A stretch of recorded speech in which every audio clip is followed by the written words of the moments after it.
Well, hello, everyone. Welcome to the evening performance of performance. I so badly want theater to come back to What's Next, where we're talking about stand-up comedy. Some of you may remember maybe 6 weeks ago, we had an episode looking at stand-up comedy in the UK, and we had some comedians from Edinburgh come and talk to us about how they pivoted and what was kind of going on with the comedy scene. And so today we're going to be looking at the comedy scene in US, primarily Los Angeles, but there may be some other information out there for the other cities. And I'm really looking forward to be bringing in two seasoned veterans to talk about what's kind of going on. And let's start. I'd like to bring out Mr. Dave Carter. Hello, Dave Carter. Dave, as I recall, you started your career at the age of 9 for that birthday talent competition. I remember it well. I think you took third place.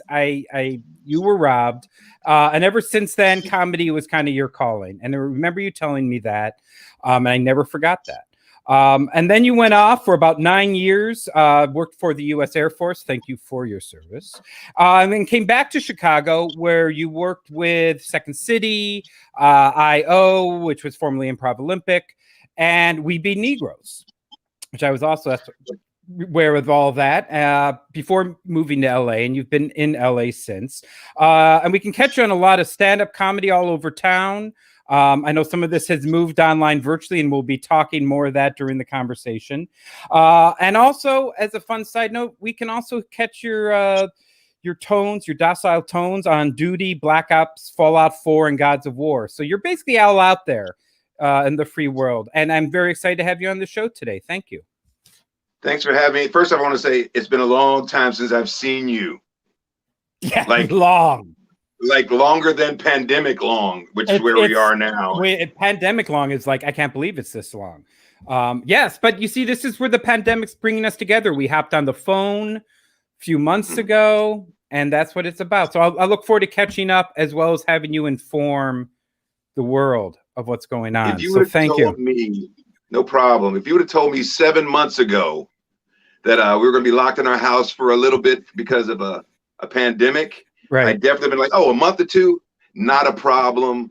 I'll get my stuff together. I'll work on my projects that are due, writing projects, and learn how to play the bass, learn a second language. I would have gotten all. If you would have told me that, I was planning to get that done. But at 7 months now, the world has spun out of control and is starting to slowly wobble itself back into place. Stand-up is drying up. Stand-up is dried up in the real world. And it took a minute to really figure out your legs in this new world, All right. Well, don't get too ahead of me. Don't get too ahead of me, because I want to hear all this. It's crazy. Sorry, I know it's crazy all around. I haven't seen people. I know you haven't seen people. No, I hear it. I feel that. And we're going to channel that into this show. But first, I want to bring out your co-guest, who, by the way, you highly recommended. You pushed Ro towards me. So let me go ahead and bring her out. Ro DelleGrazie, how are you? Hi. Welcome to the show. Good. Thank you. So you have been a stand-up for over 20 years, starting out in New York and then eventually coming out to LA. When did you move out to LA? I moved out September 10th, 2004. All right. So you've been out here for a good, fair share number of years. Excellent. And also, I imagine before, after, during, you were playing all over the country and the world. Just that stand-up comic life of going out. And then you said, no, what I really need in my life is a cute banker. And you went out and you found your husband and you said, I'm going to do this. And he's a cute banker, and boom. And you were kind of worried about this. I remember you were a little worried about this because of babies. But now, and I've seen them during this tech. You have made babies and they're cute, right? You got to love them. You're happy about this. Cute. Yes, I love them. So it was a good thing. They're great material. Well, I think that's very smart of you. That's why more comics should be having babies strictly for material. And there's nothing wrong with me saying that. So, and I'll say, and we'll go into it because, like Dave, I know we're all like, what's going on, but it is kind of nice. I know, as a side note, you're now home, wherever you're working, however you're doing it. You are home with your kids, right? You've got some time there with them. All the all the time. All the time. All right. And we'll save that tone. And then let's bring Dave back out here. And then let me do that little magic jump, which doesn't work unless I do this. Yeah, like I had a magician on the show a couple weeks ago, and they're doing it. So, all right. Well, thank you both for joining us this evening. And I tend to, at the beginning of each show, ask each of my guests what their pivot story is. And I know you know this because you've been following my show every week. So this must be something you've been prepping for. So basically, it's short, as you know, short and sweet. But really, we want to hear January. You woke up. It's going to be the year of years. All those projects, all the things you're going to do with your kids and everything going on, stand-up career. And then mid-March hit and everything changed. So just as a lead into what we'll talk about later, Dave Carter, what was your kind of pivot story with all this? It was a great start to the year. I mean, had a TV show. I mean, no joke. It was like, had a TV show on the air on IFC, and we did that. And then we were looking forward to, I turned 50 this year, which was great. And did that. Yeah, I'm still alive. No one has killed me.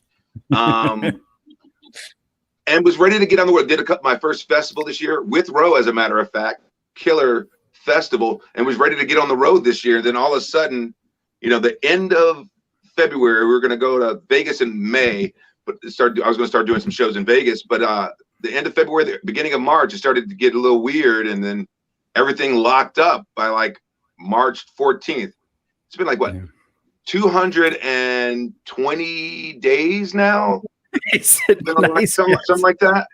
Yeah. And it's like it was scary at first, like everything else when you're in the house. It's like, what am I gonna do? Like, well, this will be over. It'll be over soon, I hope. You know, like, yeah, a month, wash my hands, you know, cover your face, a month tops, 2 months tops. This should be easy. 7 months. 7 months, Matt. So how was it? So you woke up, it was going to be great. And then what did you do on that March 13th? Like, what has kind of been your like abridged pivot? Again, it was like, yeah, the whole idea was like, you know, okay, this just be a minute. It's not gonna stop the world from happening the rest of the year. You know, I was engaged in the idea of like, in May, this is going to happen. I'm going to do more festivals. You line up your shows. And then all of a sudden it's like, well, everything's on hold. TV shows on hold. You're not sure if you're going to get to come back. Then we got our actual pickup to go back for our second season. And we've been on hold since February. And we had a special that came out this summer, which was lucky, that we shot at the top of the year. And it fell into the world that we're in. Kente cloth and government. All the things we were talking about for our Black History Month special in June came to light. And it's just been like a real scramble if you really look at it. Like for me, I do voiceover mainly. So work was slow at first because no one knew how to approach what was going to happen. Right. But as we move forward, it slowly picked up, and it's really been, I've been very lucky to have the voiceover happening to allow me to continue to work regularly. So basically, if I sum it, when it kind of hit, most of your TV, all that screen work just stopped, and voiceover and voiceover slowly has been coming back. Correct. And then in terms of stand-up, I met obviously the venues have all stopped, like performing at the venue. But then you have kind of found your way out from stopping to doing some live streaming and being out there. Well, it's definitely been a slow trickle that is slowly opening up across the board. Zoom became something that was going on slightly, but no one really looked at it seriously as an outlet for comedy. It was meetings, it was classes, it was right. It wasn't the outlet. And then people started to slowly start, you know, people were already streaming their shows in their different locations, but like a worldwide network of people online looking for entertainment, looking for an outlet, looking to communicate. It has slowly opened up to everything that it needs to be. In our case, stand up. You started having a occasional mic here or a mic there. And I was totally against it at first. As a stand-up comic who's used to being on a stage in front of an audience, definitely wasn't into it. But then Roe, of all people, invited me to a workout. Say, hey, just come out and check out what we're doing. I sat in the shadows in the dark, my phone on the bed, and then And then, I was like, I don't know if anyone needs to see in my room, but that gave me the impetus to kind of look at it again. Like, well, this doesn't look horrible. And then SNL came back. Yeah. That was in April or May. Yep. And then you started looking like, well, this could work as an outlet for comedy. And then since then, I've just kind of been hanging out with that lady, and then and started doing more and more shows, started meeting more people, started networking the way you did in the clubs, and you start moving forward the same way. Like, people will adapt. Well, that great, and thank you for growing into kind of your pivot. And I one of the fascinating things I found is this kind of delay at the beginning, as people are kind of feeling it out and working it out, and I think that's very natural. So thanks for leading that up. We got a lot up there to unpack that we'll go at later.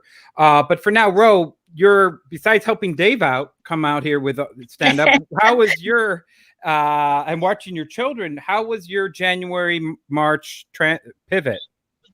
Well, for me, January, I looked at my taxes this year and I was like, oh my God, I just had the best year I've had in comedy, for 2019. I'm like, it finally, I've got, I was like, this is going to be my year. Yep. And we were in this low comedy festival at San Luis Obispo Comedy Festival. Okay. I was fortunate enough to make it into Best of the Fest. So it was, when that happens, you're performing in front of like 900 people. You're just like, I'm going to make it. I'm going to make it. It's a leap year.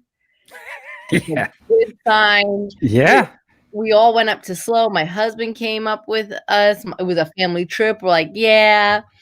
And then I was headlining a show at Flappers. The last live show I did was March 11th.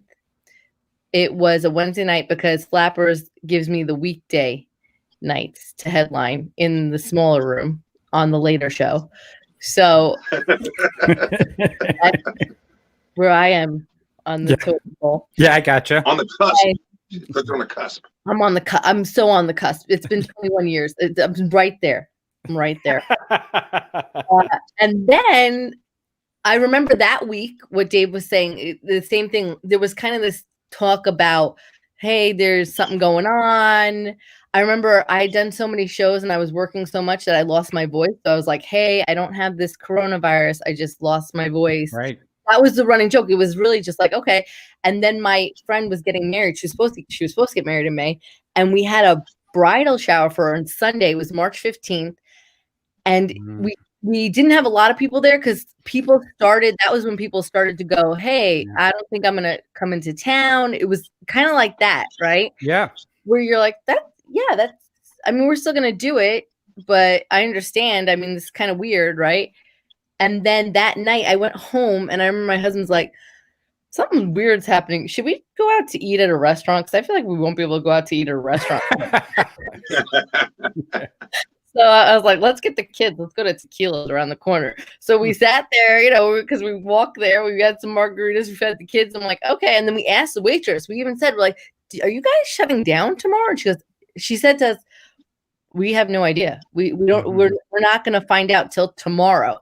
And then we went home, and that's when we closed the door to never open it again. That was it. And then the purge began. Yeah, right. Purge began. And what I find interesting, people can relate to this now in a pandemic. You feel like it's Groundhog's Day. Really, you're like, I don't even know what day it is. The weekend doesn't even matter anymore.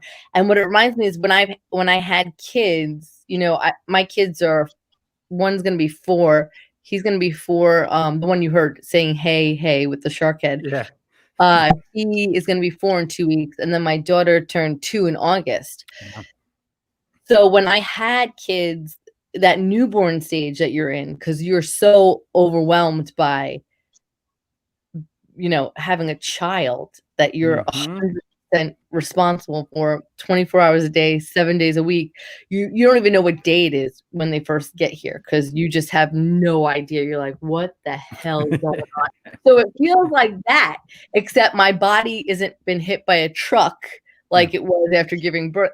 And there was like, oh, I'm going to go. I got on stage three weeks after giving birth to my daughter, because as soon as I was able to recover, I was like, I'm going out there. But what's crazy about this is we have no idea when this is actually gonna be okay.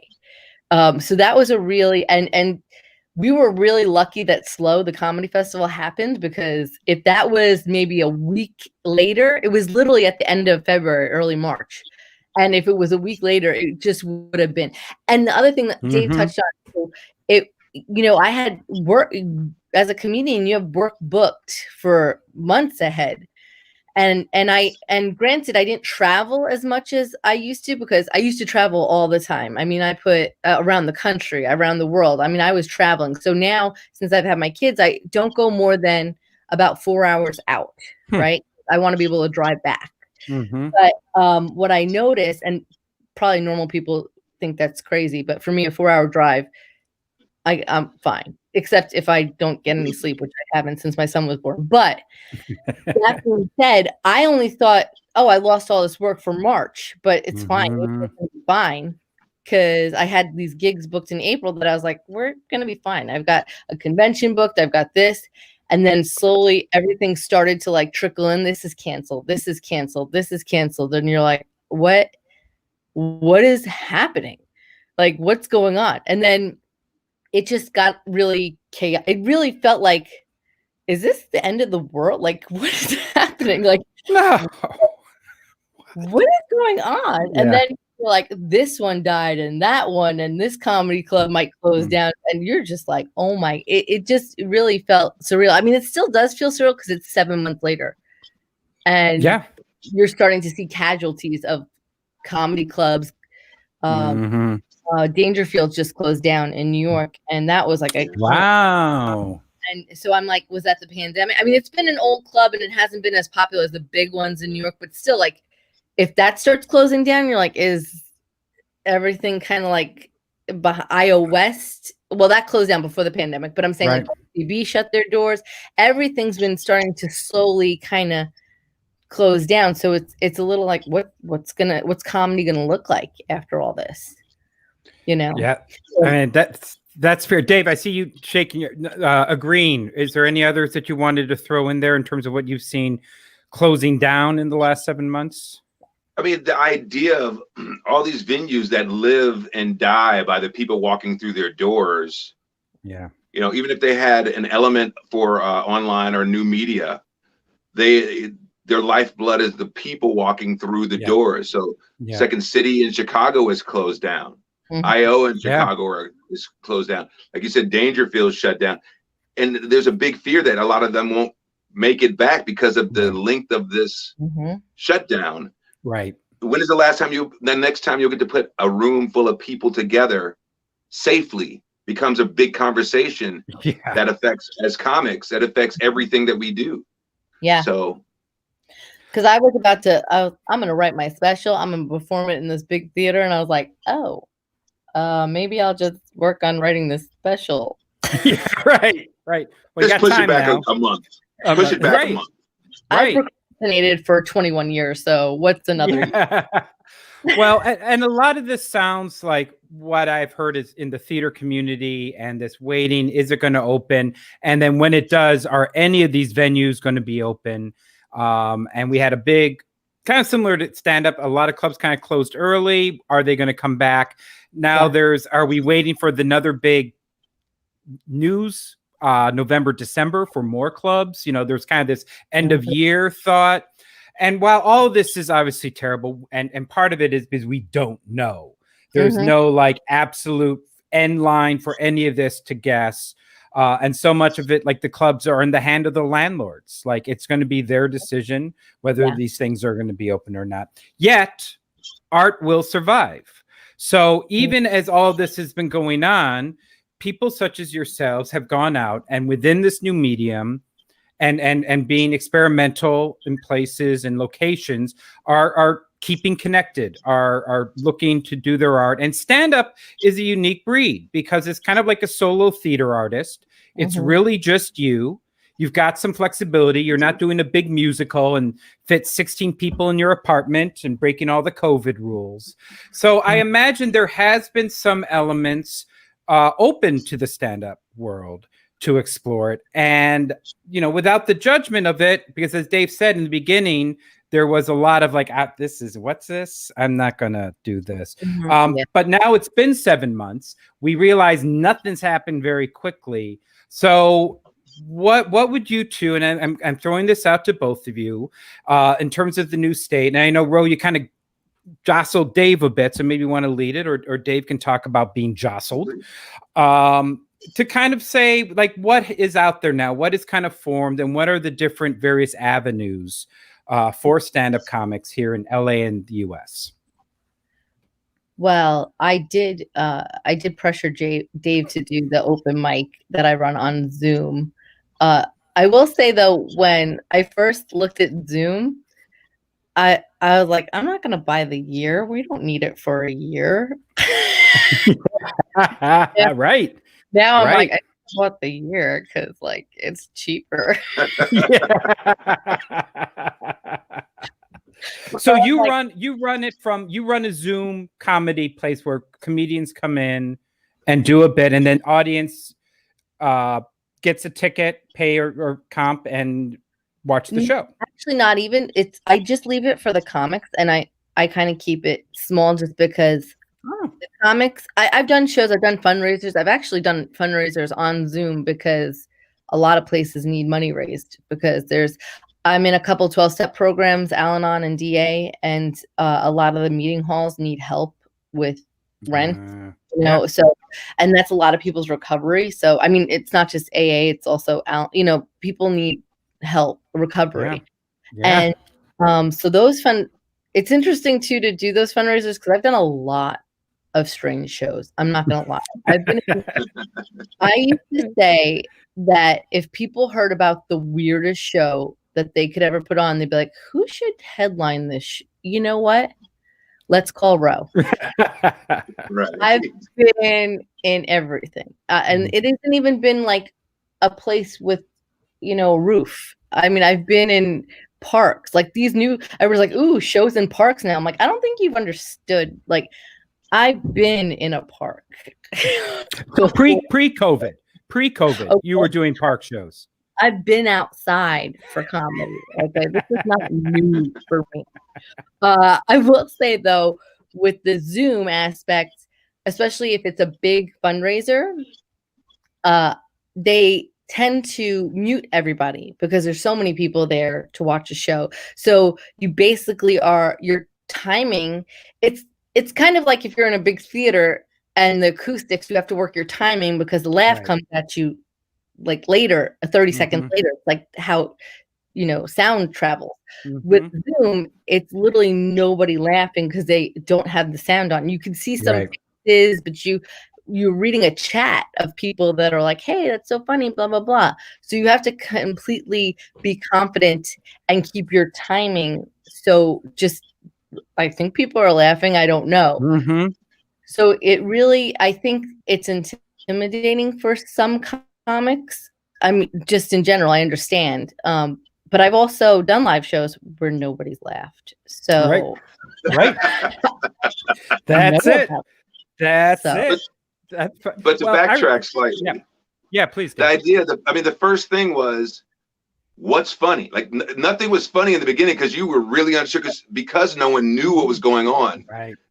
To approach comedy in the first place was like, I don't want to write this. I don't want to do this.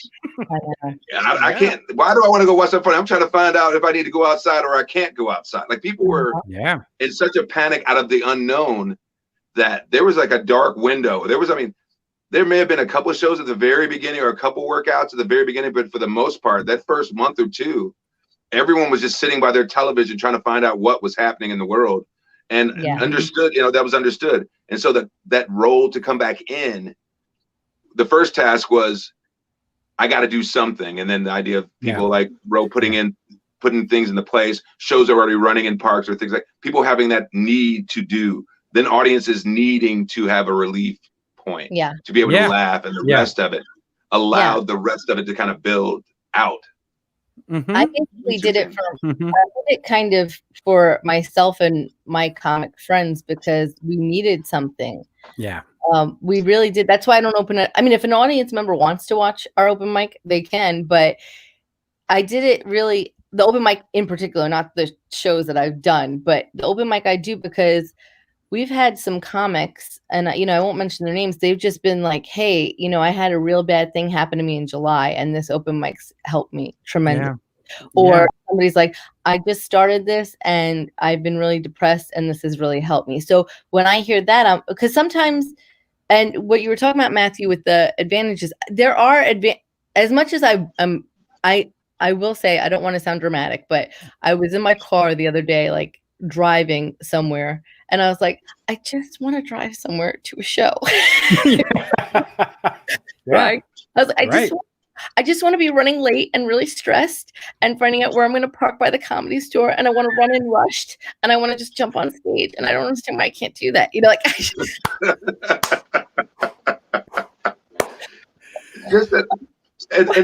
Thank God for Ro giving us that thing, because then it was like when you saw that you could do it, because you needed that outlet, because I felt the same way, and then you want to get your time. You haven't been doing comedy for 2 months, and as a comic, you're trying to be out. And if you're working comic, you have to work a material, and if you're not getting out to do that, like Ro was a godsend in that way, that you start thinking again, like, because your mind stops working the way you had sharpened it to be at this one edge, knife's point.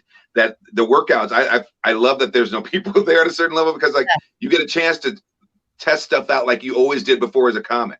You would go to mics to test material before you put it in front of an audience, and having that outlet as everything was shut down was sharpening everyone's, their metal against metal sharpening to get yourselves together to do this again. And then it became the outlet in its own right. And God bless that kind of built that way, the workouts.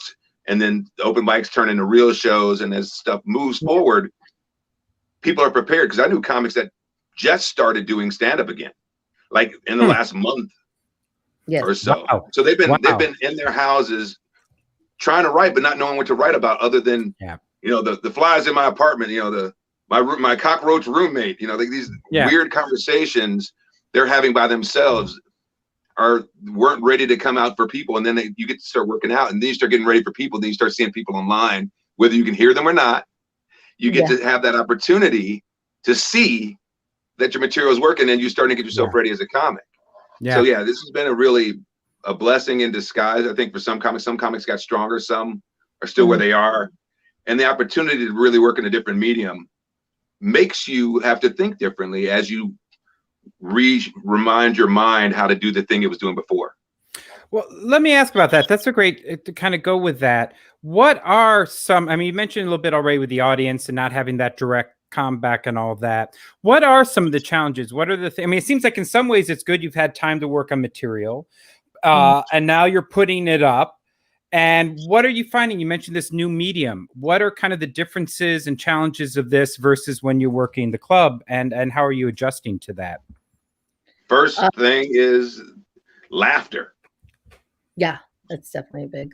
Even if they're there and it's open, the idea of your timing to a joke where you're just doing a little head nod or a little move or a little walk across the stage, giving them that space isn't there. Yeah, you're not walking around anywhere. You're set on this screen and you're prepared, and you're trying to work, and you get lazy because you're there on a screen, and all of a sudden where you're in stand-up, where you've been honing all those jokes, every joke to the end, to the last word of it. Now it's like, oh, I can have my notes right here. I'm gonna put my notes over here. I got notes up here. And you're doing material like you're reading a cue card. Yeah, which is interesting. That's one thing. Would you say that's a plus or minus? Is that making you stronger? Oh, total minus. Total minus. I think it's like short-term plus, like, oh, this is easier doing it. But in terms of the real world, once we go back, you're going to have all your notes up on your microphone. Right. And my daughter's toys, sorry. I'm in the house. Toys are everywhere. But yeah, you get, that's one of the things that weakens you at a certain level, not being up on stage and having to be prepared for whatever comes your way. Right. Yeah. Mics are closed, so you can see them, but you're not getting the response you want. You have to learn how to respond differently. Oh, they are laughing. I work off of my phone a lot. So like I flip around and I'm panning through all the people that are watching, and you can see what they're doing, and it gives you an opportunity, which leads to a strengthening moment, which crowd work becomes a very interesting thing to do on Zoom, because most comics are like, oh, they can't do any crowd work. I'm like, oh, yes, you can, and much less. You can do intimate crowd work. Hey, what's on your wall behind you there? Yeah, right. Who's that small child walking through the room? It opens you up to sharpen and start honing again. Yeah, I think that's a plus versus the minus of having your notes. Yeah, that's interesting. In some ways, you are actually more connected, even though there's not so much. How about you, Ro? What are you? Oh, first of all, Ro, you can like a little shout out both of you for Tuesday from Jeremy Paul. Jeremy's watching, and he's one of the funny comics. Yeah, he's one of our friends. He's very funny. You should check out. Oh, that's good. He's making a bunch of great comments. All right, let me bring that. Thank you for watching, Jeremy. Sorry, we got distracted by Jeremy. So, Ro, how about you? What would you toss into that? I would say it's weird when you get heckled by somebody eating soup, and how because that's happened to me. When you have to say whoever's dog that is, could you please quiet them? Yeah. And here's where it's made me lazy. Lately, I'm fortunate where I'm not bored throughout the day. I'm actually bored. Yeah. Really, if I'm not doing something, I'm trying to do something else and then stay awake. I haven't baked bread. I haven't knitted a sweater. Right. I haven't done, I haven't organized my closet, but I'm not bored. So the writing, so what I've been doing lately, because I will say, here's where my laziness comes in. The notes thing, I totally understand. For me, what I do is, I don't know what's happened since I've had kids. I just don't care anymore. I'm like, whatever. I don't care. Whatever. I'm just going to talk about whatever. Yeah. The part that I'm going to have to get used to is literally going, oh, the show is starting in 2 minutes. I need to log on, instead of getting in my car and driving someplace. Yeah. And there's something where, hey, Ro, can you do the show at 7? It's the Oakland. I've done a show in Oakland at 7 and Burbank at 8:30, because I just have to log in. So I will say, from somebody I've driven 20 hours to do a gig. Yeah. And it is, after that third hour, it's rough. And then you've got 17 more. So the time travel aspect of Zoom is kind of nice. Yeah. And if you are running a show and you do have audience, it's hard when there's a lot of people, because you don't know where the sound is coming from. So that's another problem to it. So those are some of the issues. And the other day, I've been fine, but the other day I was doing a show and I kept getting kicked off of Zoom 3 times. Is Mercury in retrograde? I couldn't. It is. I couldn't. I was like, this is just, I can't get on. So those kind of things are frustrating about it. And I also, every day I have Zoom preschool with my almost 4-year-old. And so he's got autism. So all the kids, and there's like 4 of them that have autism that are on Zoom preschool. So if you thought these comedy shows were hard to deal with, try watching a bunch of toddlers who are on the spectrum do Zoom.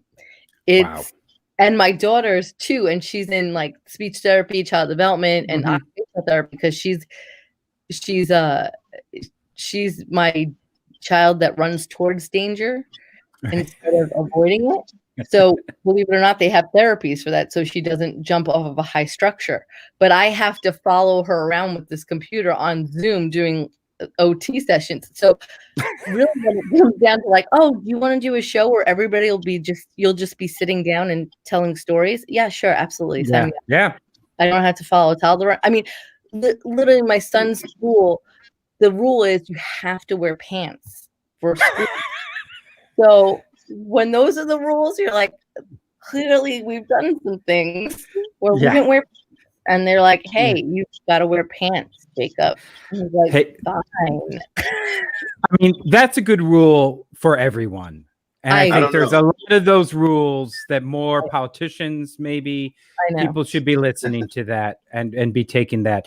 I don't know about that. I've worn pants 8 times in 215 days. Yeah. I'm not going to ask about today, but I will ask about if you have any. I'm making these kind of good news, bad news. Like I keep my notes, but now I'm falling out of habits. Any you want to throw in there, Dave? Yeah, well, the idea, Ro mentioned the idea of like having to manage the room and all the things. Like having a stage manager, you really take that for granted when you're in a theater or if you're in a club or even on Zoom, when you have someone dedicated to watching the door, maintaining the sound, because managing a show, this, is 8,000 little things happening all at once that you need to be conscious of. And on Zoom, it's hard enough to know whose dog is that, that's just like one of those crazy thoughts. Who's actually talking to their friend, not realizing their mic's not off. Yeah. Oh yeah. Because everyone's just happy to see somebody, and then you have to look at and then the idea, where are we? And who are we watching? Yeah. Having someone who can keep the focus of a 1 hour program together, it becomes like running television. It's like running a theater. It becomes really important to have those elements. So yeah. I mean, the good news, that's the one thing everyone would want that you don't have. So that's, I guess, bad news if you don't have support of someone else to do that. But another good news moment is the connections in new towns. They've been able to move through 3 shows, like you're in New York a night, without actually having to spend 8 hours to get 3 shows in. You can actually do 3 shows in an hour. Yeah. Or you can probably do 10 shows in an hour if you're doing 6 minutes. No, it's true. I've done that physically, where you're driving from one to the next so this is a lot easier. Are you finding, and talking to other comics and all that, is this an international thing? Are you like jumping onto sets in the UK, English speaking countries? Is there kind of a crossover? Are you seeing more international comics going both ways? I think that it's definitely happening, because I am part of a comedy website that gives me UK spots to for. The only reason I haven't even considered it yet is just because of time wise. Yeah, that time change difference. Time change is it would be a little. My schedule isn't where it's like, oh yeah, if I didn't have small children running my life, I'd be like, sure, I'll get up at whatever. Right now, the furthest I've done is New York shows. And even with the time change with that, it's still a little bit of a challenge, just because they're so young, that it's almost like, well, I mean, I did a show for a Flip the Senate gig where it was a New York run show, and my toddler stormed the room and jumped up on me, started eating raw broccoli, and just started taking off. And I was like, okay, that's what we're doing. My daughter tries to get 3 minutes on any show I'm doing. She's trying to get 3 minutes in. She's walked in on this show already. And I'm like, I muted the mic and I'm like, hey, get out of here. Get out of here. Oh, but you know what? I don't know. He loves this. He'll go right up to the screen. He'll go, I farted. Sounds like a natural. Okay. I'm like, that sounds like, bring them on. Bring both your kids out. We'll do it for the second half. We'll get the time change thing is big. Because because one thing about being bi-coastal now via Zoom is, I got a great show. It's an 8 o'clock show in New York. Oh, okay, that's 4-ish. I gotta get myself ready at 3. Yeah, my daughter's got to eat. You got all these other little responsibilities. I'm still at work, because we're all working again now that people are kind of going back and moving through stuff. Or God bless the people that are open to it and the ability to do it. Like Ro turned me onto that news site. I'm like, I wish I had the hours in the day as a parent. And I think all 3 of us understand this. There are never enough hours in the day. Single comics, perfect for you guys. Yeah. Jump on Australia. Jump on, What was the website that you brought up? Is it a performance website, or is it your workout group? No, it's called opencomedy.com. I signed up for it years ago because it would say, comedy spots for you to travel near you. And I realized a lot of them were UK spots. And at the time, I would have no objections to going to the UK, but at this time it was like 3 or 7 minute spots, and I was like, well, nobody's offering to pay me to go to the UK.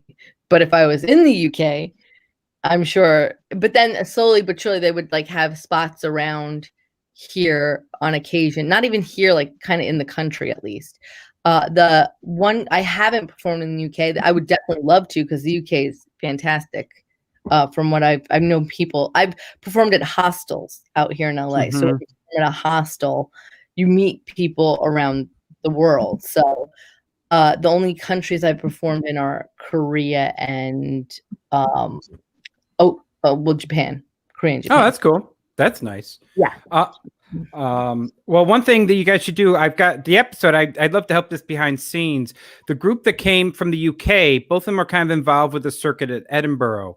And they're going through separate things. So I'll try to do some hookup with you in terms of some of the Edinburgh one, because they've got, their circuits are great and they're very fringe. The fringe is big there and has that kind of circuit. I should point out, I've also performed in Canada. So if anybody's been like, hey, do you know Canada's a country route? Just so nobody's, does she not know that Canada's not in that? Yeah. All right. I was going to say something, but that's good. Okay. Glad you brought that up. I'm glad you got that. Thank you. Which is where I'll try to go after this election. Yes. I mean, that seems to be a big option right now. So along with that, comedy site's great. Thank you for any comic out there who's looking for kind of an open, and your workout, it sounds like something that, it's friends and people you work with. Are there other than places where people like looking for opportunities for comics who are trying to work their muscles? Like Dave said, some of these people stop for months and are looking to get back. Comedybureau.com. I can type it in. It's got every open mic. I think I'm spelling it right. Comedybureau.com. I put it in the chat. A guy named Jake runs it, and when it was shows that were live, he would literally go to shows all over LA to find out what the new open mics were, what the deal was, so you can go to that as a resource. And also book shows, but it was really, really helpful for people that are looking for. And now it's gone to where the virtual shows are. So it's so that's all crossed over. So that it's covering it all. Yes, yeah, it's covering all of it. Oh, so, that's great. It's a great resource, and he runs it all by himself. So he's really maneuvered how to get it going for virtual. And now, I mean, there are shows that are going live. I don't necessarily feel comfortable at all, really. I might sound paranoid, but I just don't. I've known too many comics for too long to even think that they'd be responsible for being hyped. No comment. Understood. Yeah, and that's what we're dealing with now. Yeah, sorry, Dave. No. And Facebook is actually a good resource still. Yeah. Facebook and the comedy groups on Facebook, you can find out if there's like things happening in your area on Zoom, or even out like in a park. Because like the park show thing, again, like she's done shows in parks, but now people are having to do shows in parks. Yeah. To work out, So I mean, the idea of that avenue of open mics is available to a lot of people.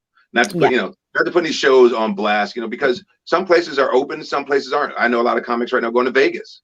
They're doing their Vegas runs and responsible. Yeah. I've been black a long time. I'm not trying to get this COVID. No, nobody wants that.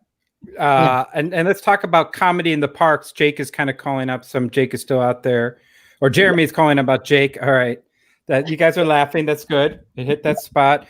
Dave, let's go on a little bit more of the parks, because as you mentioned, Roe used to do them, and now people have to do them. And so Dave, what are you kind of seeing with, other than Zoom and these kind of meetups and sponsored by comedy clubs? How is it keeping alive? Otherwise, I think even with sponsors by clubs too, the idea now, like as we've been in this, safer at home challenge for 7 months, the big idea is people are starting to feel more comfortable. Some people are doing their part wearing their masks.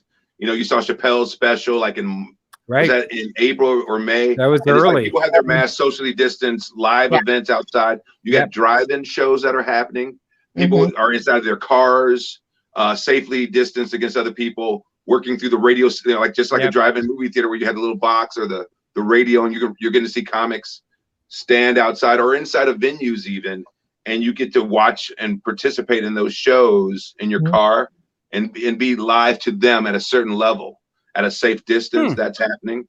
I know there's big comics now that are doing some of these shows, like in old drive-in movie theaters. I know in California that's happening across the state and places. You know, one of the few bastions of comedy that doesn't fall into the restaurant or club kind of indoor space. They're starting to buy into the idea of doing those shows because you get an opportunity to have a lot of people where, you know, gatherings over 10. Backyard shows are happening for different people. They're doing shows in their backyard at a distance. You know, I've done a couple drive-up shows where I bring my own mic. You know, they'll have the equipment, but I just plug my own mic in and I have my mask and I keep my distance. You know, talk a little bit about that. What was that experience like going up? So you're on a stage, like kind of lay out what this experience is for both the performer and the audience watching. Okay, because in this case, it was a flatbed truck. Wow. Like in the bed of a truck. Yeah. With a mic set up and a speaker. But then they also had the microwave radio so that everyone turned to a station in their car, and they were given, like, you know, this was a paid show, so like people were given clackers with their entry fee they pay online. They would get a clacker and they could clack their little sticks from their car so you can kind of hear the applause. People would flash their headlights, you know, things like that as they listen through the radio. And it's like, and the reception is great. And it has rain. So now you're getting the 8 to 10 houses if you're in a neighborhood. Like, what the hell is this on my radio, June? Like, you know, this god dang comedy show kind of, it sounds like it's nearby. I don't know. But like those kind of things are happening. You have like I said, backyard shows, you have the drive-up shows, you have people that are screening stuff at a distance. I mean, all kinds of things are happening to form this outlet now. Over time, it allows for some people comfort level, sometimes better preparation. The preparation, I think, for your guidelines of, you know, keeping people safe they're trying to cover it by distance sometimes, but like, as all comics are dirty, we're all dirty people. I've showered 27 times in 214 days. I'm not trying to get close to anybody. No one needs to get close to me. So the idea of having this space to do a show, I mean, if there's an open space, the opportunity for something to be happening, go to the Comedy Bureau, going to Facebook, going to those outlets to find what opportunities for open mics, much less booked entertainment, real working comics. They're all out there for audiences to have. I mean, people are doing shows on Zoom from their homes to the audience, to the masses around the world. Why not have these live venues for the local people that aren't, you know, that need to get out of their house, but they still want to be safe? Yeah. So all these, and do you know if the flatbed, are all those legal? Do we know? Is the flatbed trucks and backyard, are they pseudo? I will say this, and you know this as a theater performer, the world's a stage. Yes. And if the world is a stage, not everyone's going to have their permit for that stage. Well, and I know there's a lot of, I mean, the unions for the theater people, the unions are kind of this. And people need to perform. People will find, I think we're learning how to be self-responsible of like, well, this seems safe or it doesn't seem safe and I'm going to adjust. But we got to keep this alive. So any others, Dave, any others? I do find it, the survival mode of people coming up. I love the clackers. I love people coming up with ways to kind of make this still real. Well, it's kind of what we've talked a lot, Dave and I, about. And a lot of comics, we've talked about a lot of what's going to happen to comedy. With all this, we have friends, Jeremy, who's watching now. He's talked about moving to the Midwest just to start working again. A lot of people are doing stuff like that. The unfortunate part is we kind of, when you aren't a name per se, you could be a working comic. You could, if you had the right thing, you could get into there's different clubs you have to pass. There's different rules for everything, but that's all changed now. So right now, the bigger names are on the bigger shows, right? And the clubs that open up are not going to start putting the independently produced smaller people on again if they're not at some of these clubs. So there is that kind of downside to it. So that could take anybody and make you like all this time I put in, because people don't know, unless you know comedy, you don't know. I could throw out like 5 names of people that are really well off, but people might not know them. Right. And that's how comedy's always been. But what do we have to know about that is you have to be adaptable, right? So basically, and we've had to be adaptable because I started comedy when you had a VHS tape, and that's what you gave to a booker. Or if they wanted to book you, you had to drive down to wherever, because I started in New York, and you had to drive down to wherever in the East Coast, and they'd make you MC to see if you were funny. So it was a whole, I didn't start with the whole media world. And now what we have to do is we just have to become more adaptable to it. So the whole finding ways to like put in the content and things like that. I'm sorry, what were you gonna say, Dave? No, and I was gonna say, and there's a lot of comics that are starting now. Like Rose talking about some of the people that she's meeting along. I've met some really interestingly like honed comics that are starting in this venue, in this space of Zoom. Interesting. And the idea of the work that they're doing is kind of interesting. They may not have found their legs or gotten the stage time they needed without Zoom. And I think Zoom and all the different online opportunities are going to, I think they're around now and they're going to stay. The idea of like some clubs, if your club gets to open back up, but you can only work at 25% capacity, you know, that makes it hard for them to want to open the doors because they're not going to make enough money to maintain it. And you got headliners like Ro was saying that they want back, that are booked. You're going to start having people that are doing their virtual sets, you know, headliners and the like, that'll be doing their sets from someplace else onto a projected screen in clubs. You know, that's going to be an interesting thing that's going to happen. I could see that. The idea of, you know, being able to work anywhere in the world is going to start being a little bit easier at a certain point. I got to go to, you know, I got to go to where? Well, I can't make it, but I can do my set. I can still do my time and still do that work from home.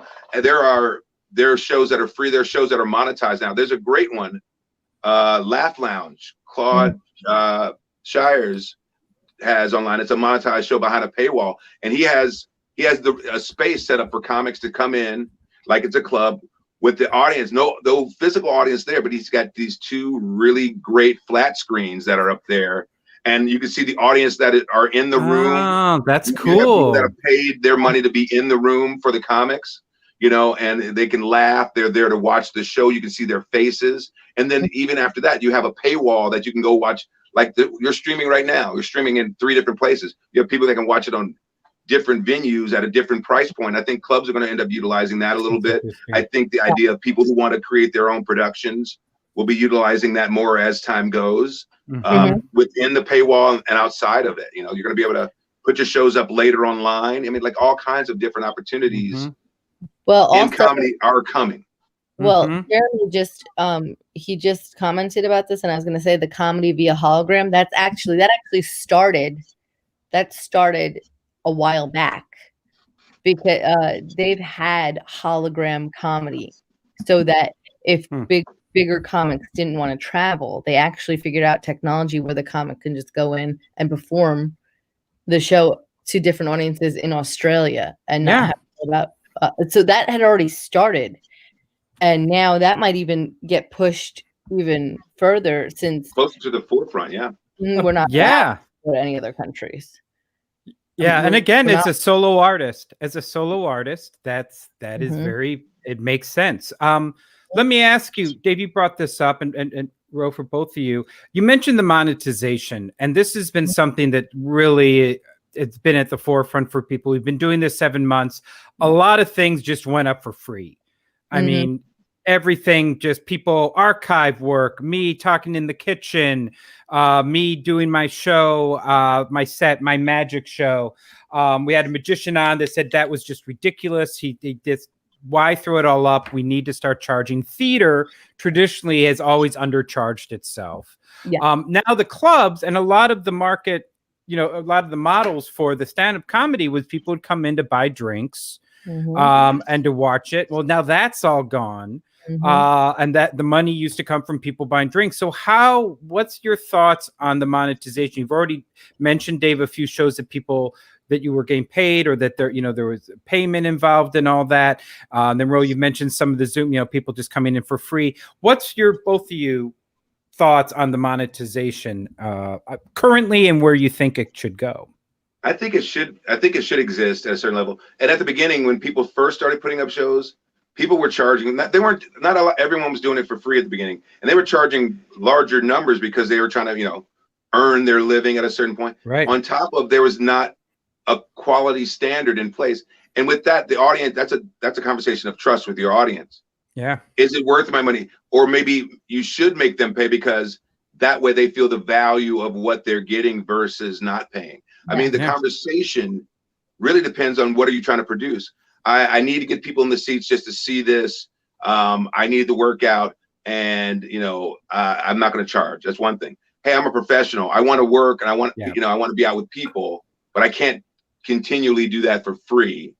And my audience will pay 99 cents. They'll pay $5 to watch me do material, especially right. The idea of the monetization, I think, is important, because the value entailed with price and pricing kind of dictates what you can get for an audience. Sometimes if you don't pay, you have a less chance of getting an audience than if this costs this much. Okay, I'm expecting a quality thing because of it. Right. Yeah. Absolutely. And Ro, please throw in there. No, please. Oh, well, I was just gonna say there's a lot of people that would probably argue that before this pandemic, comedy was dying already. And I say that because you could find success on Instagram and be an influencer, and then get booked at the clubs. At 7 months ago, wanted asses in seats. That's what they wanted. So they didn't really care about funny, to be honest with you. That might sound like a bitter comics argument, but really, I mean, Stormy Daniels sold out a night in Austin. Cap City actually was one of the first casualties of the pandemic.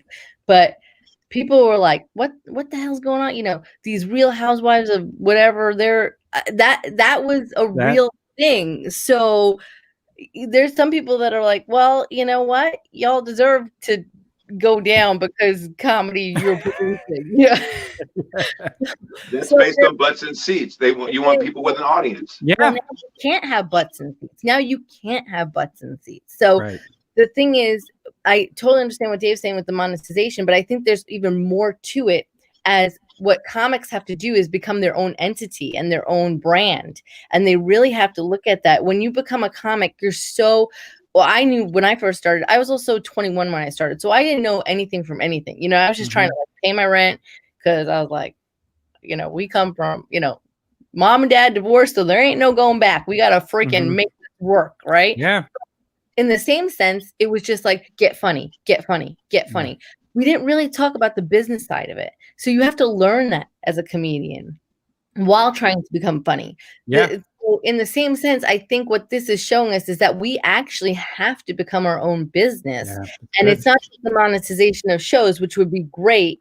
And there's also, I'm a people pleaser. So I'm like, I just want people to be entertained. They don't have to pay, but really, we do need to make money. Unemployment's going to run out, right? Yeah. So where do we build it? And there's the pros and cons, right? So the pros are, look at what we have right now. We're in a pandemic, and we're able to do a live show, and we're able to talk to each other.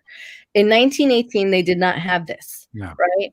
And we're also at the same point, we can keep building our brand, right? So you only need a certain amount of followers on Instagram before you get like a certain sponsor where you could start to build that. Like, if that builds, or be a vlogger, or it's not just about being a comedy anymore, because honestly, the days of just being a comedian are gone. To work the road and make a living, those were like the 80s, 90s, early 2000s. Now you have to become a triple content creator. You have to be a content creator at a certain point. And there's a lot of people that would argue that they're against that. But really, even now in this time, it shows you how much more you really have to focus on. Because also, it's when you're famous and you're an actor and a singer and a clothing brand person, you're a triple threat. When you're a regular comedian or actor, they're like, oh, you got a day job? You're like, well, I used to say the ultimate goal was to work at a restaurant and do comedy so I can get famous enough to not work at the restaurant, but then to own a restaurant. Yeah. Like to be that comic that owns that restaurant. So it's like the circle. The full circle. The circle of stand-up. I love that. Right? I love that. So, I mean, the circle of laughs. You know, circle of laughs. Nice. You have to rethink it. We literally were forced into adaptability. You have to become adaptable to this. I think that's a great note. And it has, a lot of us have had to grow, kind of stretch our comfort zone, increase our limits. Something actually Jeremy just brought up, which I think is part of that. Are you finding people, Jeremy, is a few shameless enough to put up a merch table on Zoom? You're so funny. I failed at every merch table I've ever had. I'm thinking about getting one. Yeah. The only time I actually was like, I've sold merch a lot, and I had a lot of fails. And I actually, believe it or not, sold the most T-shirts I've ever sold when I was over in Korea playing for the troops, because they all wanted the T-shirt. Yeah. And then I had like a mug. I mean, I picked the worst merchandise. I should not give a seminar on what I should be like. Don't do this. Just don't do this. Don't get a mug. Get underwear. I had underwear. I had a T-shirt. I mean, and I ordered big. Like, I'm gonna sell all. I still have mugs. Okay, if you want a mug, I can send you a mug. Okay. What I love is doing the math on those, and like, if I sell all these mugs, I'm gonna be able to buy a house, and all I have to do is sell all these mugs. I've done that, and I'm like, you want to sell all these mugs? You're doing an NA convention. There's a liquor recipe on the mug. What are you gonna tell them? What are you gonna call your sponsor? I'm sorry, there's a liquor recipe. Don't relapse. What? So really, I've always done that. I'm like, oh my god, if I do this, oh my god, I will only make so much money. It's so all much. Yeah, and then instead you go home and you've got an entire closet full of coffee cups. I have so much. I found this lesson out. For my T-shirts, I got XL for the guys and like baby T large for the women. I'm not for nothing. When you do the road, nobody wants a baby T large in women. They want. Oh, that's right. They don't want to say it. Yeah. Yeah. They're like, do you have anything bigger? I'm like, I'm sorry. You're right. I'm playing the middle of nowhere. Why? I have all right. So be smart on merch, but that's another way to go out. Dave, I think you mentioned on this as well, with the ticket price, and we'll jump in as well. But for the ticket price, do you do it? And this is a question from Bertha Rodriguez. Do you do pay what you can, or do you set a price? Like a lot of people I know in the theater world are doing tier price seating. Oh, that just came up. Look at this. Jeremy's got it. Oh man. Yeah. T-shirts. All hoodies. in this closet. All in this closet. He's a very funny man. Yeah, that's good. I'm loving his comments here. Yes. So going back to Berta's question, what do you guys see in the comic world? Are people being firm with those set prices, or are they saying like, we'd like you to pay 10, but we know a lot of you are on unemployment. So hey, like what do you guys see out there? I've seen it where it's set at one level, but it's not too pricey. But I've also seen ticket like the drive-up shows are like ranging anywhere from like $20 to like up to $200 for like the people in your car. You know, like the idea of what they're asking for isn't outrageous based on what they feel that you are going to be doing. A car is like 4 or 5 people. You know, $25. Everyone's paying like $5, you know, to come to the show. So they're not really asking outrageous numbers. But I think it just becomes the idea: how often are you doing the show? Is it a one-night event? I think all that weighs into what you charge. Unlike where theater is, where a lot of it is like, you know, theater is for theater people to come out at a certain point and pay what you can. As comics go, like, you don't want to charge comics if you can get away with. You don't want to charge other comics to come to your show. You want comics to want to do your show, and then, you know, I see people doing no charge, but they also do tips. They're looking for tips to come in that kind of sustain the show via your different Venmos or your PayPals, or it comes into the show itself, and then they tip people out as they can. their model, there's no set model, I think. And I don't know if it should be because the internet is self-democratizing at a certain point. Right. If it's a good show, people will know. And if you're getting those kind of numbers consistently, maybe you can ask for tips, which allows you not to have to charge for the show because your numbers are good. But I know this is a good show, but it doesn't happen very often. We're going to ask for $5 a head, $7, because you want to get around the your Eventbrite or whatever source you're doing your online ticketing with. Their money comes out of it. You have to think about those kind of elements. How do you keep it direct? So you want people to tip because that allows you to receive your full amounts versus ticketing. So I don't know. Bigger artists can do the ticketing because they don't mind giving up that 2% or that 10% or whatever it would be. So I don't know if there's any set model. I think it becomes the idea of what is the event? How often is the event? And what are you expecting? Well, I mean, I have one of my friends, she's the producer on a new musical, the Barry Brady musical. They were trying to project it onto Broadway, and of course everything shut down. And they're doing a virtual, which is perfect for the Brady Bunch musical because that's the running joke. They're charging tickets because it's equity actors. Yeah. It's all, it's the Schwartz there. My friend has been friends with the family for years.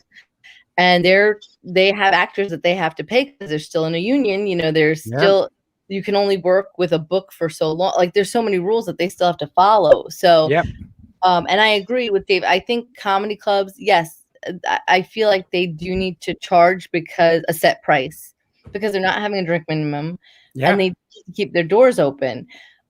In that case, though, I'm kind of the softie of the group where I'm like, well, people really are not doing well right now. And they're really worried about their homes and they're really worried about their, what's going to happen. And so I'm like, well, if I can provide some laughs for them where they don't have to feel pressure to pay, that's also, I mean, of course, look, I'm 21 years in and I'm not famous. So I don't know if my advice is actually, or my suggestions are something you should follow, but it is that whole, people need something to get their minds off of it, especially, I mean, the first couple months, okay, we're just going to do a free show, whatever. But even now a friend of mine sent me an article about the stress that everybody's feeling. Like there's such a stress that we don't even, it's like an underlying stress and it's different for different people, but really we are literally in this crazy apocalyptic time. It feels like, along with the election, along with the civil rights movement, everything is just, I mean, people can only take so much. I mean, when everything happened in May, I remember some comics were like, I can't do the open mic because I can't function. And I remember that feeling. I understand, and I'm not gonna, I've been in some terrible times and I've had to perform because I was physically getting paid and this was back, I remember in New York, I had to, really insane stuff and I had to show up and it's not fun, but you do it. So I just know that sometimes we have to show up because people need us. That sounds weird that I'm saying it like that, but no. People need to, right after 9/11 when we went down to like Pennsylvania to do a show, I remember, and people were like, thank you, because we've been crying since Tuesday. Like it literally just needed to come out to like, because their heads were going to explode from just the stress and the insanity of it. So comedy is and theater, it's scary for theater right now because Broadway shut down. What's that? That's insane. And it's New York, it's Manhattan. So I think that there's something that people really need to hold on to, and that comes in the form of the arts. And so I think that there's a good balance of having, because people need to make money and clubs need to exist. So there is there's this kind of balance that has to happen for the people like, well, I can't afford $200 to see Brett Kirshner and, them at the Rose Bowl just because they don't have it. So if we can be like, well, hey, I mean, I don't have such and such on the show, but you never know who might, hit me up for a spot. I have some funny people, and if you want to throw some tips towards them, you can't, that kind of thing. So there's going to be a balance for sure. You know, you mentioned the clubs. I know we're kind of getting at the top of the hour, but just to write a few of these points. I understand the clubs need to make a living. We want the venues to keep along, but this kind of reach out into the public and helping out. Are you seeing comics just kind of putting shows up on their own? Is there kind of an independent movement that where you're not so worried about making money because you don't have a bar, but really it's like for the artists to get up there and to community? Are you feeling like a balance of that? It's kind of put everybody on the same playing page, to be honest with you. I mean, it's not, I mean, now look, I know they're doing something at the Rose Bowl with, you know, Brett and Tom, they're doing this big thing. Great. But aside from that, you know, if you weren't a regular at one of the clubs and they wouldn't even think about booking you, that's fine. You could just get a Zoom show going and do your own. Exactly. Zoom said that. I mean, Rose said that a minute ago. The idea of you have to be your own brand. You really have to start thinking. And I'm horrible at this, and I've always been horrible at it. The idea of you have to be your own producer, and you really gotta. There's an opportunity to be had, and people were taking advantage of it at the beginning, and I think some things have grown from it. I think, the opportunity is yours to seize. Whether it be free tips or paywall or just ticket pricing. I mean, they're all there to be utilized, especially that I think that's going to become the way of the world. Well, that's a good lead into my final kind of wrap question for all this. So venues are going to open, clubs and bars are going to open, things are going to come back. You've had all these people become very independent merchandisers. Jeremy's out there selling his hoodies. God bless you, Jeremy. And it's going to open and things are going to go back. And everybody is saying there is not going to go back to the same. It's not going to be the new normal. But from your view, do you see keeping with the virtual, like, is it, people throw the word around hybrid. So I'm going to be doing a hybrid of things. Do you see this? You're going to get back on the road, or is it going to be doing more virtual shows? I know it's tough to ask about the future because we've all been now indoctrinated that that's just a fool's errand. But what do you kind of guesstimate with how possibilities for the new world? I'll say this, like I was hosting a regular show before everything shut down, and you know, with things kind of opening up for restaurants and not, or much less just seeing people now that we've gone out of our homes a little bit, people are like, when are you coming back? Are you going to be back in this venue doing your thing? And the idea of kind of going back to doing that free show is still a great idea when you get to go back. But then the idea of having comics that are now all of a sudden, my open mic has comics from Utah on the show. You know, there are kids that are in Arizona showing up, trying to sign up to do your show and getting exposed to these new audiences. I see that hybrid being kind of, I think it's become more essential as it goes. Talent's going to start being discovered in different places because of the opportunities to perform in places without the cost of being there. I think that's going to be, I think that's going to become a regular part of everything, whether it be the venue or the producer. I mean, I think at some level, I think you can figure out that it will be worth your time and your scaling of your opportunities to have that in place. You never know when we're going to be stuck in the house again, or much less the way of the world. You learn how to do a great Zoom show. I don't think I've seen this happen as a Zoom show. All of a sudden, boom, you get an opportunity to make a TV show because you've been making. I mean, the opportunities to grow and excel, I think quantitatively have blown up. I don't know to what extent yet, because we haven't taken advantage, because we're all waiting for the world to open. And playing with it. Ro, any comments to think about? Well, if the asteroid doesn't hit us before Election Day and we continue on with life. Oh, you got asteroid. I got alien invasion. I heard asteroid. Oh my God. Okay, maybe it's up. It's up. CNN said asteroid, but fake news. I will say, I think that yes, I honestly think things. One day, I think we will be able to have concerts again or shows. I really do think one day, but I mean, I might be the pessimist of everybody, but I don't see that happening in the next year, just because we haven't taken this seriously yet. Mm-hmm. Because we really haven't. I mean, people are not wearing masks. I think what's going to happen is that the hybrid show idea is going to be the new thing because, like you said, it can open up different comics from around the country, from around the world. Absolutely. Audiences. And we can have nice things. We can't wash our hands and wear our masks in public. We can't have nice things. No, we can't. Like opportunities outside. Wash your hands. Yeah. This is another interesting from Jeremy. All the comics that left LA that are traveling to different cities and hitting mics, live in out of their cars, are living nostalgic comedy, are going to be ahead. Like there is this kind of look. I mean, that's an interesting comment. But people are leaving LA, and why not? I mean, there are parts of the country that are opening up more. California is definitely going to be the last. Joe Rogan just left. He left. Well, yeah. I will say, I mean, we are sticking around because I'm hoping the housing prices drop. Your mouth to my landlord's ear. Yes. Possibly a couple new spots at the club open up. Right. Exactly. You guys want to get out of town? Yeah. I'll swoop in, take your house, take your spot. Yeah. Your merch table. Take it all.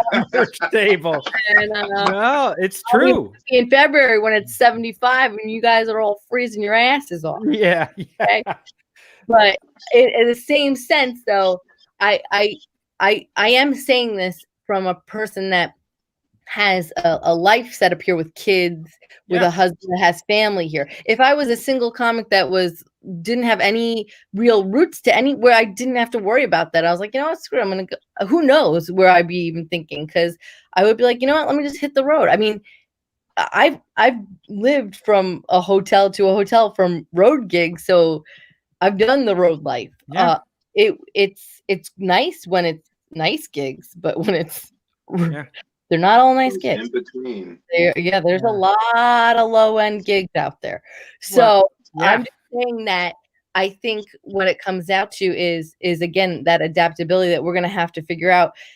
And if it does go a lot longer, which unfortunately I think it might, I think people are going to get a little even more stir crazy, and it might either implode or it might produce a whole new type of art form in itself, or just medium, or whatever it is. So there could be a lot of things that come out of this and now people, I mean, look, people can leave LA and get a place cheaper and then still work from home.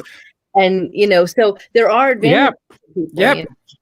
And look what it's done to TV too. Like those, there are shows that are built at this point in this environment, in the bubbles. Like everyone was doing their shows from home at a certain point. The technology has gotten better for those types of bigger budget things to happen with smaller scales. TV shows outside of the late night have been happening inside that space. There's new shows coming on for the fall that are built in this medium kind of format. So it's amazing. It's crazy. And I gotta say, and you know, again, I know that's a tough question because we don't know the future.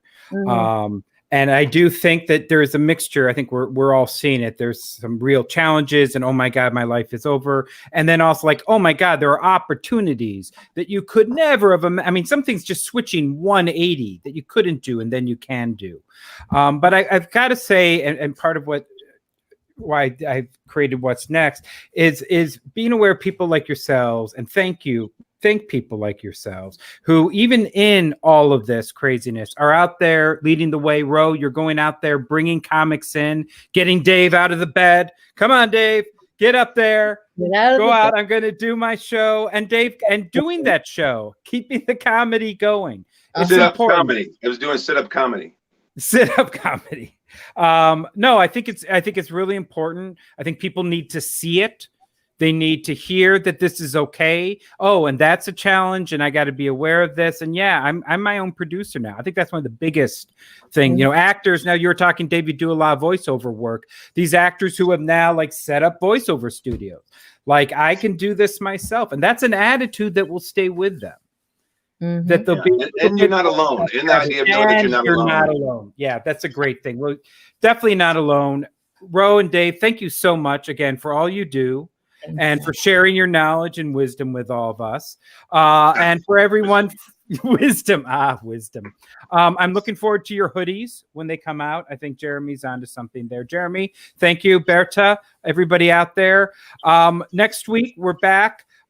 We've got some shows with some more LA groups and stage managers and actors. It's going to be a lot of fun stuff next week. And then the week after, we're taking a break because it's election week. Yeah.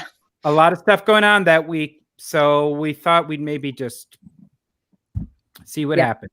Watch some stand-up comedy online. So again, thank you both for joining us tonight. I know we all have our kids to get to. And thank you, audience. Thank you, everybody, for checking this out. All right, I'll meet you guys backstage for a quick drink before we go. Thanks for having us. Thank you. Thanks, guys.